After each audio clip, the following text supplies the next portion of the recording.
एक महिला भक्त वृंदावन से बिहारी जी लेकर अपने घर आई और तभी बाहर से गोलू घर के अंदर आया और माँ से पूछता है कि माँ, ये कौन है?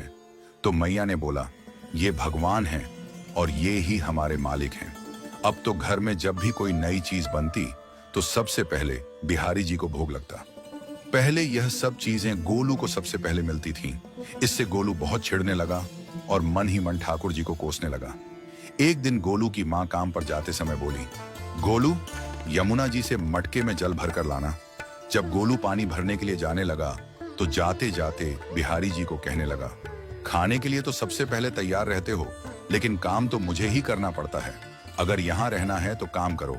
कहकर गोलू यमुना जी से जल भरने के लिए चल पड़ा। गोलू जब यमुना जी में जल भरने लगा तो उसने देखा कि यमुना जी के अंदर बिहारी जी विराजमान हैं और कह रहे हैं, ला गोलू, घड़ा हम भर देते हैं। गोलू उनको देखकर हैरान हो गया और बोला, नहीं नहीं, मैं अपने आप भर लूंगा। लेकिन ठाकुर जी ने उसके हाथ से घड़ा ले लिया और भरकर घर ले आए। गोलू घर आकर डर रहा था कि अगर माँ को पता लगा कि मैंने ठाकुर जी से काम करवाया है तो आज मेरी पक्की पिटाई होगी। माँ ने घर आकर बिहारी जी को गीले कपड़ों में देखा तो एकदम से हैरान हो गई और कहने लगी कि गोलू, ये जरूर तेरी शरारत है, जरूर तूने ही इन पर जल डाला है। गोलू ने अपनी माँ को समझाने का बहुत प्रयास किया, लेकिन माँ ने उसको डांट कर चुप करा दिया और ठाकुर जी के भीगे हुए वस्त्रों को बदलने लगी। अगले दिन जब माँ ने गोलू को अनाज पिसवाने का काम दिया तो बिहारी जी फिर अनाज का कनस्तर ले आए और माँ को ठाकुर जी के वस्त्रों के ऊपर सूखा आटा पड़ा मिला। तो माँ ने फिर गोलू को डांटा कि तुझे पता नहीं कि ये हमारे भगवान हैं और तू भगवान के साथ शरारत करता है। आज तूने फिर इनके ऊपर आटा फेंका है। तो गोलू शपथ लेकर कहने लगा, नहीं माँ, मैंने कोई शरारत नहीं करी है। ये तो मेरे हाथ से गेहूं का कनस्तर लेकर खुद पिसवा कर आए हैं। गोलू की माँ आज बहुत गुस्सा हुई। अगले दिन फिर माँ बोली, बेटा गोलू, आज तुम्हारे बाबा बाहर गांव से वापस लौट आएंगे। बस आज का ही काम है, तुम जंगल से थोड़ी लकड़ियां ले आना।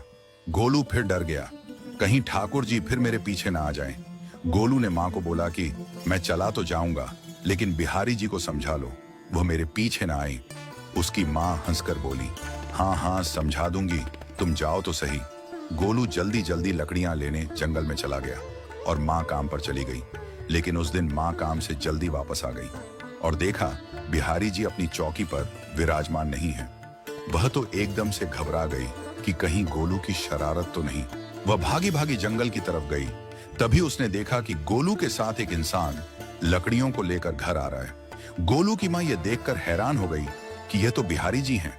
ये क्या हमारे भगवान हमारा काम कर रहे हैं? इसका अर्थ गोलू ठीक कह रहा था।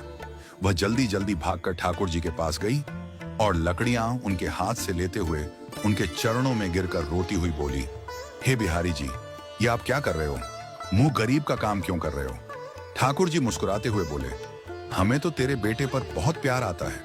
सब लोग हमें भगवान समझते हैं, लेकिन एक तेरा बेटा ही था जो हमको अपना मानता था।